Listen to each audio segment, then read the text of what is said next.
Hello दोस्तों, कैसे हैं आप लोग। मैं उम्मीद करता हूं कि आप सभी अच्छे होंगे।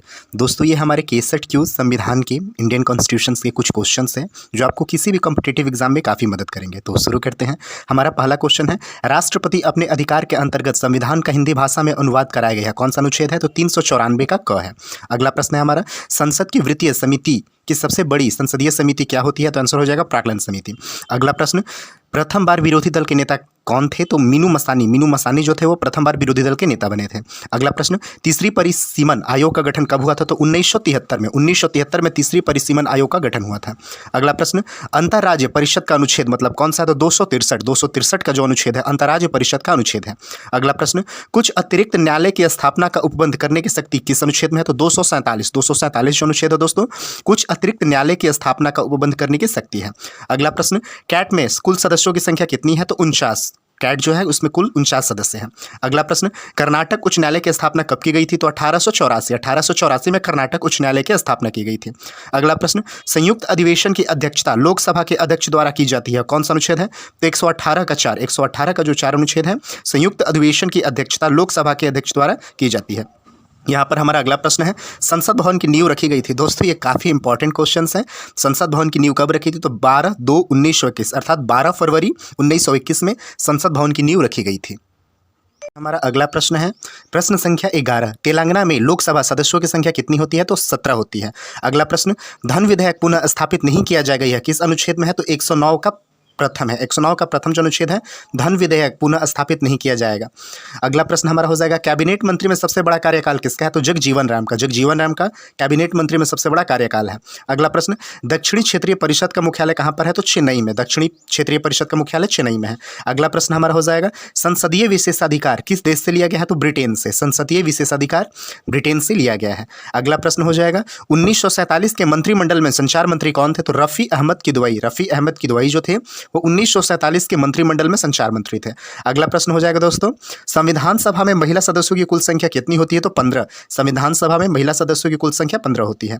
अगला प्रश्न हो जाएगा, 1947 के संविधान सभा में संविधान सभा के सदस्यों की संख्या कितनी थी? तो 299, यानी 299 जो संख्या थी 1947 के संविधान सभा में संविधान सभा के सदस्यों की संख्या थी। अगला प्रश्न हो जाएगा दोस्तों, 1935 ईस्वी के अधिवेशन में अवशिष्ट विधायी शक्ति किसके पास था? तो ये बहुत ही इंपॉर्टेंट क्वेश्चन है दोस्तों, ये वायसराय के पास है। यानी 1935 का जो अधिवेशन था उसमें विशिष्ट विधायी शक्ति वायसराय के पास होता था।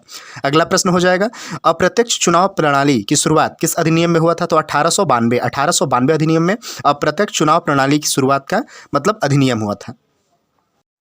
यहाँ पर हमारा अगला प्रश्न हो जाएगा, प्रश्न संख्या 21, 9वीं अनुसूची संविधान में कब जोड़ी गई थी? तो आंसर हो जाएगा 1951 प्रथम संविधान संशोधन के तहत जोड़ी गई थी। अगला प्रश्न हो जाएगा, सर्वोच्च न्यायालय ने प्रस्तावना का मूल ढांचा किसे माना है? तो आंसर हो जाएगा केशवानंद भारतीवाद को सर्वोच्च न्यायालय ने प्रस्तावना का मूल ढांचा माना है। अगला प्रश्न हो जाएगा, संविधान की प्रस्तावना में कुल कितने प्रकार की स्वतंत्रता है? तो आंसर हो जाएगा 5 प्रकार की। संविधान की कुल प्रस्तावना में दोस्तों 5 प्रकार की स्वतंत्रता है। हमारे यहाँ पे अगला प्रश्न हो जाएगा, राज्य सूची में वर्तमान में विषयों की कुल संख्या कितनी है? तो 61। राज्य सूची में वर्तमान में कुल विषयों की संख्या 61 है।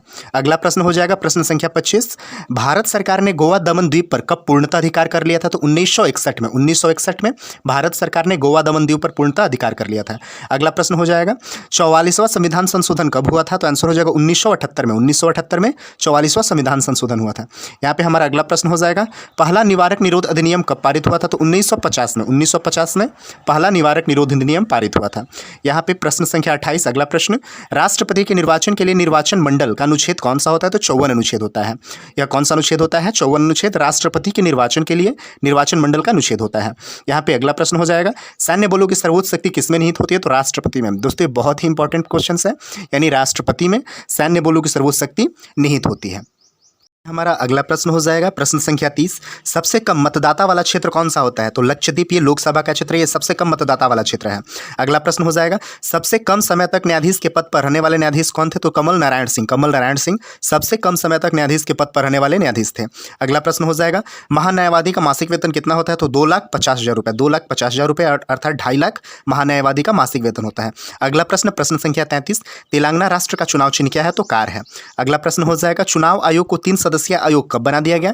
तो अक्टूबर 1993 में चुनाव आयोग को 3 सदस्यीय आयोग में बना दिया गया था।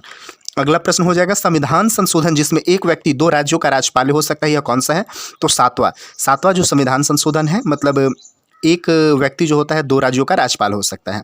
अगला प्रश्न, प्रश्न संख्या 36, बिजली पर करों की छूट का अनुच्छेद कौन सा है? तो 287 जो अनुच्छेद है बिजली पर करों का छूट का अनुच्छेद है। अगला प्रश्न हो जाएगा प्रथम योजना आयोग के उपाध्यक्ष कौन थे? तो गुलजारी लाल नंदा जो थे वो प्रथम योजना आयोग के उपाध्यक्ष थे। अगला प्रश्न हो जाएगा उच्चतम न्यायालय एक अभिलेख न्यायालय है, यह कौन सा अनुच्छेद है? तो 129 जो अनुच्छेद है, उच्चतम न्यायालय एक अभिलेख न्यायालय, यही अनुच्छेद है। अगला प्रश्न है प्रश्न संख्या 39, ईवीएम का पहली बार प्रयोग किया गया था कब? तो 1982 में ईवीएम का पहली बार प्रयोग किया गया था। अगला प्रश्न हो जाएगा भारत का राष्ट्रीय पशु क्या है? तो हाथी। भारत का राष्ट्रीय विरासत पशु हाथी है। अगला प्रश्न हो जाएगा गंगा को राष्ट्र नदी घोषित कब किया गया था? तो 4 नवंबर 2008 को गंगा को राष्ट्र नदी घोषित किया गया था। अगला प्रश्न हो जाएगा समान नागरिक संहिता किस भाग में है? तो भाग 4 में। समान नागरिक संहिता भाग 4 में है। तो दोस्तों ये हमारे KSET क्यूज एग्जाम केंद्र के, गवर्नमेंट एग्जाम केंद्र के कुछ इंडियन कॉन्स्टिट्यूशन संविधान के कुछ इंपॉर्टेंट क्वेश्चंस थे जो आपको किसी भी एग्जाम में काफ़ी हेल्प करेंगे। तो उम्मीद है कि वीडियो पसंद आया होगा, तो प्लीज़ लाइक करिएगा, सब्सक्राइब करिएगा, कमेंट करिएगा और शेयर करिएगा। धन्यवाद।